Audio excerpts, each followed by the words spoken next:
ಬಂಧುಗಳೇ ನಮಸ್ಕಾರ. ಇದು ಭಾರತೀಯ ಅಂಚೆ ಇಲಾಖೆ ಪ್ರಕಟಣೆ. ಯಕ್ಷಧ್ರುವ ಪಟ್ಲ ಫೌಂಡೇಶನ್ ಟ್ರಸ್ಟ್ನ 11ನೇ ವರ್ಷದ ವಾರ್ಷಿಕೋತ್ಸವದ ಸಡಗರ ಸಂಭ್ರಮಾಚರಣೆ ದಿನಾಂಕ 30 ಶನಿವಾರ ಅಡ್ಯಾರ್ ಗಾರ್ಡನ್ನಲ್ಲಿ ಬೆಳಗ್ಗೆ 8ರಿಂದ ಸಾಯಂಕಾಲ 6ರ ತನಕ ಬಹಳ ವೈಭವದಿಂದ ಸಂಪನ್ನಗೊಳ್ಳುತ್ತದೆ.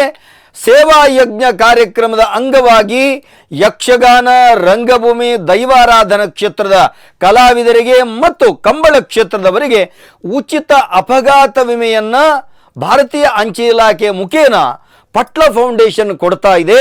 ಎಲ್ಲ ಕಲಾವಿದರು ತಪ್ಪದೆ ತಮ್ಮ ಆಧಾರ್ ಕಾರ್ಡ್, ಪಾನ್ ಕಾರ್ಡ್, ನಾಮಿನಿಯ ಆಧಾರ್ ಕಾರ್ಡ್, ತಮ್ಮ ಮೊಬೈಲನ್ನು ತರಬೇಕು ಮತ್ತು ಇದರ ಸದುಪಯೋಗವನ್ನು ಪಡಿಸ್ಕೊಳ್ಬೇಕು. ಈಗಾಗಲೇ ನೀವು ವಿಮೆಯನ್ನು ಮಾಡಿದರೆ ಅಲ್ಲಿ ಇನ್ನೊಂದು ವಿಮೆ ಮಾಡಲಿಕ್ಕೆ ಅವಕಾಶ ಇದೆ. ಆದ್ದರಿಂದ ತಪ್ಪದೇ ಬನ್ನಿ. ಈ ಒಂದು ಉಚಿತವಾಗಿ ಕೊಡಮಾಡಲ್ಪಡುವಂಥ ಅಪಘಾತ ವಿಮೆಯ ಸೌಲಭ್ಯವನ್ನು ಪಡ್ಕೊಳ್ಳಿ. ಎಲ್ಲ ಕಲಾವಿದರು ತಮ್ಮ ಬದುಕಿಗೆ ಭದ್ರತೆಯನ್ನು ಕಲ್ಪಿಸಿಕೊಳ್ಳಿ. ನಮಸ್ಕಾರ.